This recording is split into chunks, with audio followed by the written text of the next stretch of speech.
নমস্কার বন্ধুরা, welcome to my channel. আজকে আমি আপনাদের সাথে শেয়ার করব বক ফুলের রেসিপি। তো বক ফুলের বড়া তৈরি করার জন্য বক ফুল তো প্রয়োজন, সেটা সবার আগে। তো আজকে আমি বক ফুল কোনো বাজার থেকে কিনে আনিনি, আমার বাড়ির গাছে বক ফুল ফুটেছে।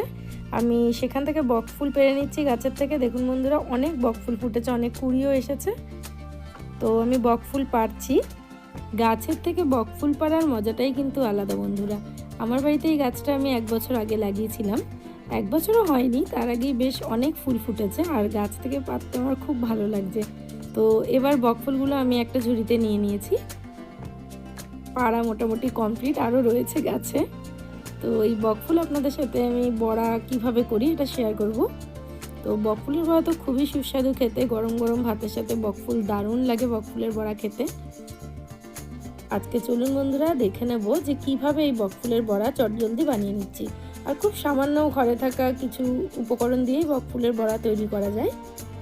তো চলুন, এর জন্য আমি কিভাবে বক ফুলের বড়া তৈরি করছি আপনাদের সাথে শেয়ার করব। তো তার আগে বক ফুলগুলোকে কিন্তু ছাড়িয়ে নিতে হবে। তো কিভাবে বক ফুলগুলোকে আমি ছাড়িয়ে নেব, বা বক ফুল বড়া তৈরি করতে গেলে ফুলের ভেতর থেকে এই যে এই পুংকেশরটা আছে, এটাকে আমি এইভাবে ছাড়িয়ে নেব, মানে ছিঁড়ে ফেলে দেবো এই অংশটুকু। তারপর ফুলগুলোকে প্রত্যেকটা আমি আলাদা আলাদা করে ছাড়িয়ে নিচ্ছি। প্রত্যেকটা ফুলের থেকেই আমি এইভাবে ভেতরের অংশটা, এই লম্বা ডাটার মতন অংশটা, পুংকেশরটা, এরকম আমি ছাড়িয়ে নেব। এইভাবে বক ফুলগুলোকে আমি আলাদা আলাদা সেপারেট করে নিচ্ছি। আর এই রকম করার পরে, এই প্রত্যেকটা বক ফুল ছাড়ানোর পর আমি বক ফুলগুলোকে কিন্তু ভালো করে ধুয়ে নেব।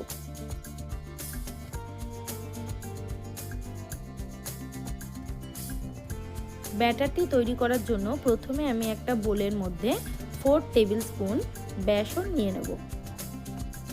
এবার এর সাথে নেব 3 টেবিল স্পুন চালের গুঁড়ো, আর নিয়ে নেব 2 টেবিল স্পুন ময়দা। দিয়ে দিচ্ছি স্বাদ মতো একটু নুন, সামান্য একটু হলুদ গুঁড়ো, আর একটু গরম মশলা গুঁড়ো। এবার এই সমস্ত উপকরণগুলোকে আমি ভালোভাবে মিশিয়ে নেব।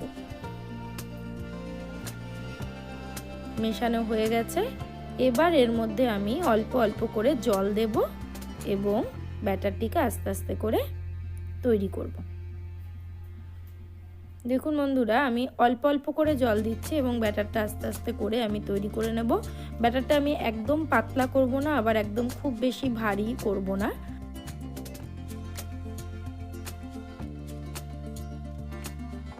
দেখুন আমি থিকনেসটা এরকম রেখেছি ব্যাটারটা, আমার ব্যাটারটা গোলা হয়ে গেছে।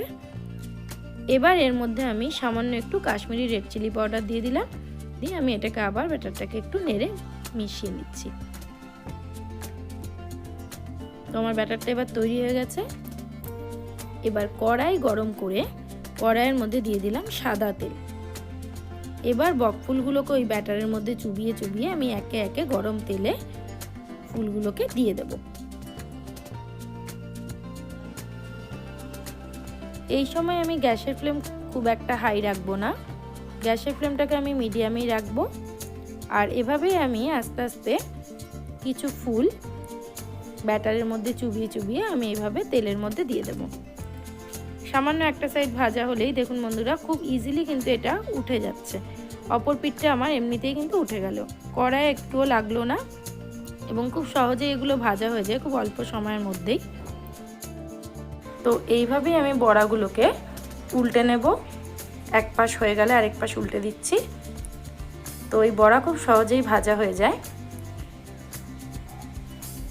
লাইট ব্রাউন হয়ে এসছে, আরেকটু লালচে করে ভেজে নেব।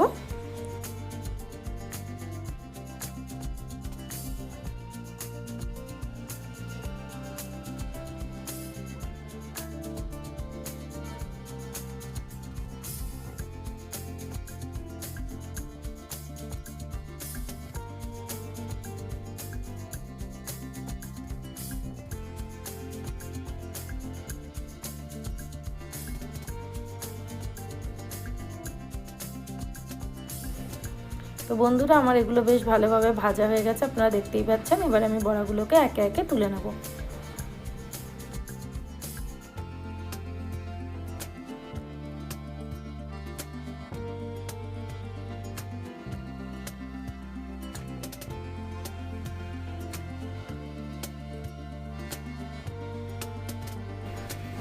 এবার একইভাবে ওই তেলের মধ্যেই আমি বাকি বকফুলগুলোকে ব্যাটারে চুবিয়ে আস্তে আস্তে তেলের মধ্যে দিয়ে ভেজে নেব।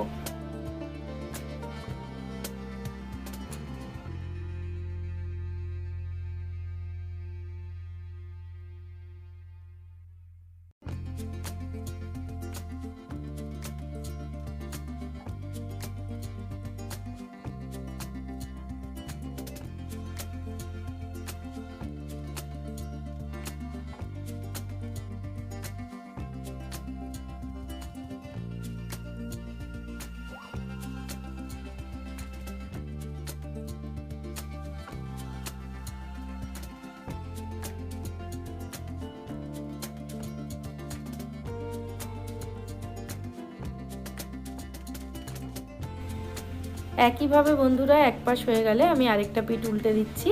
তো এইভাবে একটা সাইড হয়ে গেলে আরেকটা সাইড উল্টে পাল্টে আমি বকফুলগুলোকে একদম ডিপ ব্রাউন করে ভেজে নেব। তো এইভাবেই আমার বকফুল ভাজা কিন্তু প্রায় হয়ে এসছে।